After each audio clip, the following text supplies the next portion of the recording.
Sup Shredders, my name is Logan, aka Spiderhands, and welcome to an SP Reacts, where today we have ourselves a track from an X named Better Plans titled Oxytocin. And if we switch over to here, we have ourselves a track on the screen on Spotify here. It's also on YouTube and as well as other places. They're all links in the description. They've been quite busy recently. Apparently they have released an EP in 2023. The Quarter Life Crisis here, you've got this, as well as, again, Oxytocin, the most recent release. So that's cool. We're going to listen through this track from start to finish, and we're going to hear what we think. Let's go. Let's do it.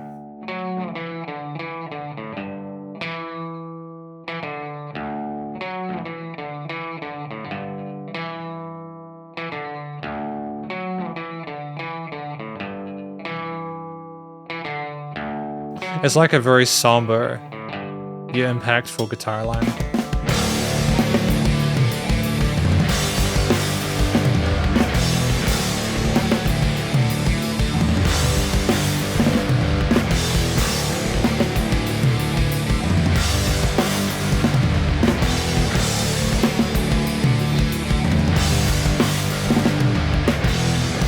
The drums.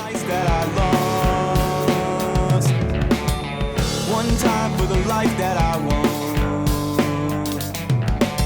I know things haven't been going quite. Put the art up on the screen for you. As you planned, but you'll see one day. You'll see one day.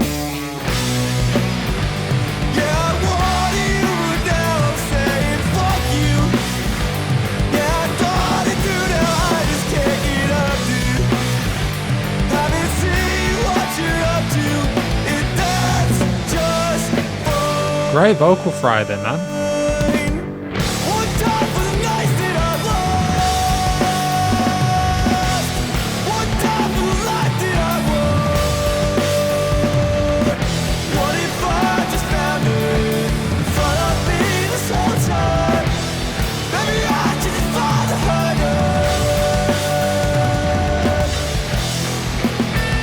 I mean, there's so much activity with the different drum fills and simple patterns. It's nice to contrast the simplicity of the guitar lines with that.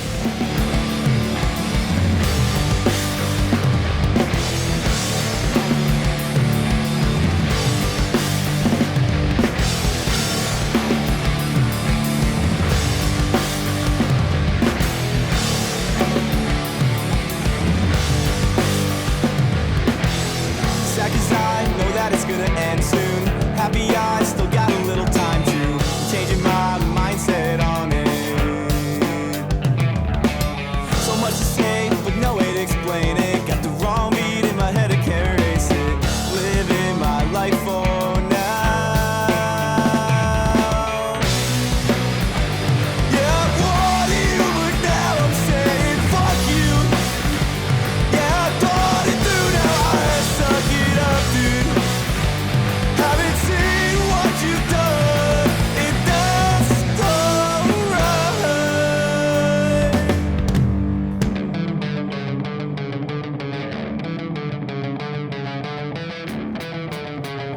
And how we're going to develop it from here.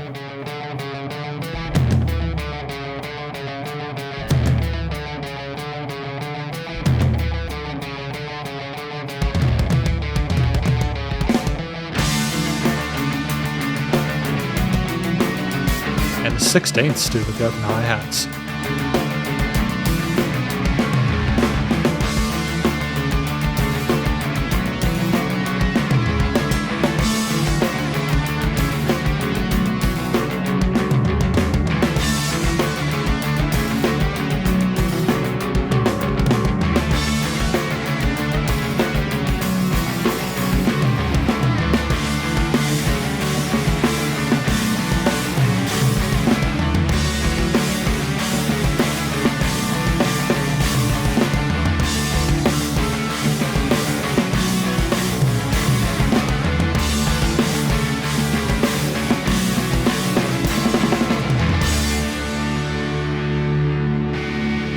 I love that it's a live performance. One time for the nights that I lost.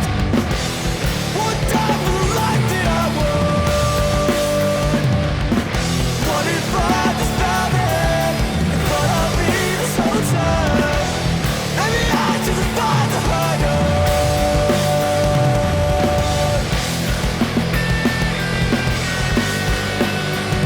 to the leads.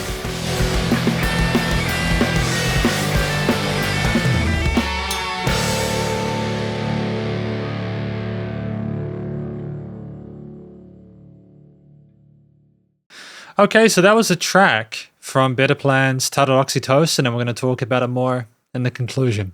Because welcome to the conclusion of my review of this track from an act named Better Plans titled Oxytocin, released very recently, I think the 28th of February, if I'm not mistaken. Now, what do I think this track is about?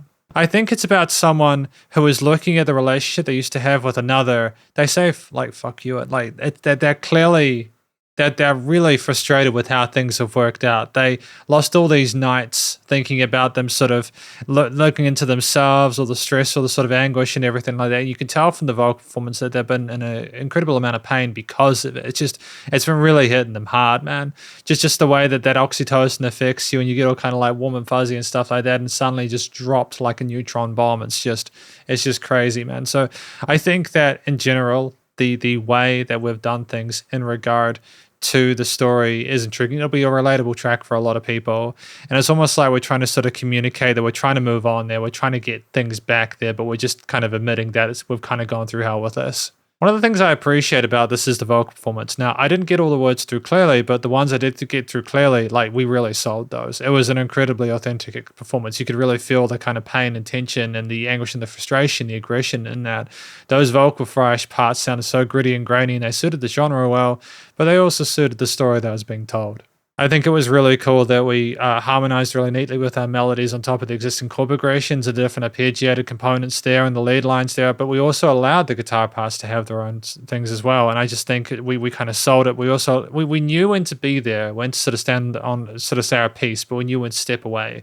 And I suppose in a 4-minute 53 track, that is just so important. So I think another thing I appreciate about this track is actually the way that it was structured and written. We got a lot of real estate and context out of the story that was being told there, but usually when we go past that 4-minute mark, it starts to potentially get a little bit kind of dicey because we're kind of thinking, okay, how are we going to extend this? What are we going to do differently in order to keep this track interesting? And for a listener, not like on a scientific one, but what I mean is just in general, it's good to have variety within a song. And so I appreciate that we not only had these verses and choruses, which had their own sort of concepts there, with different instrumental layers, different intensities, varying sort of like expressions there across the instruments. I mean, like, we'll talk about the actual instrumental performances in a moment, but just structurally how we also allowed there to be a sort of interlude section with all the different sort of like tom, sort of like drum patterns there, the interesting sort of like 16th note grooves you got into there, which was running open kind of the halftime almost kind of thing going on there, which was cool. Just all these different ideas. We didn't sleep on one idea for too long.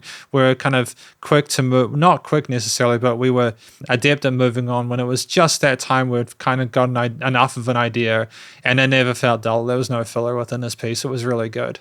And so then it just finally comes down to the way that it was played, the actual instrumental composition. And for me, with there being guitar, bass, and drums, I feel like one of the highlights is simply the contrast. I think the bass parts there, nice and strong and reliable, and the low end there, sort of very full sounding. I appreciate that it stuck with the root notes. It was supportive there. The guitar parts there were some interesting distorted sort of like power chord elements there, some interesting sort of bendy riffs and melodies there for themes. The octave chords we had in certain parts cascaded and highlighted the mid-range really neatly, and we had some interesting sort of like lead guitar parts in the upper ranges there that sounded really sweet. And they had a bit of kind of like sass to them, but they still glowed within the arrangement. And it's just like the opening riff there with just that guitar by itself, that little guitar kind of riffing over the situation they're in perhaps. It's just really cool. It's great to be able to feel confident enough in what you're writing and putting forward to allow there to be less for everything else to come in and sort of smash through the wall there and just kind of like surround the listener, encapsulate. It's really effective song composition, and just I think just a final comment on the actual instrumental performance with the drums were fantastic. I'm really, as a fellow drummer, I'm very, very happy with how things were done here. We were very competent, capable around the different cymbal, kick, and snare patterns there. Happy to work around the main 4 rhythms, the quarter eights, triplets, and 16ths there. Happy with our flams and sort of like grace notes there. And we had lots of interesting ideas, like sort of triplets, like fills and like the toms and stuff like that. We were very we were quick when we needed to be, but we also allowed ourselves to slow down a little bit to match the pace of the other parts. We knew not to have drums in certain positions to allow there to be more space within the arrangement itself for other parts to sort of exist. And we knew dynamics were fantastic. We knew when to be loud and when to not. It's just we had a great self-awareness of our place within the piece whilst keeping tempo really neatly. And then all in all, it was tight. And so I just think as like a studio performance with people playing their instruments together, just having a great time, sort of like enjoying each other's company, etc., and making great music, I feel like this was an absolute success. It was a pleasure to listen through it. And I don't think there's anything I'd really sort of change about this. I feel like production-wise, it was solid. It was a really great first impression to their work. So thank you for watching my review of this track from an act named Better Plans titled Oxytocin, and hopefully you enjoyed it. If you did, please do go show them some love via the various social medias and a Spotify page, and stay cool and stay safe. And please remember to support your local musicians and artists at this point in time, as they need the help more than ever thought of crazy stuff going on in the world. And I'll catch you in the next SP Reacts. Spiderhands out.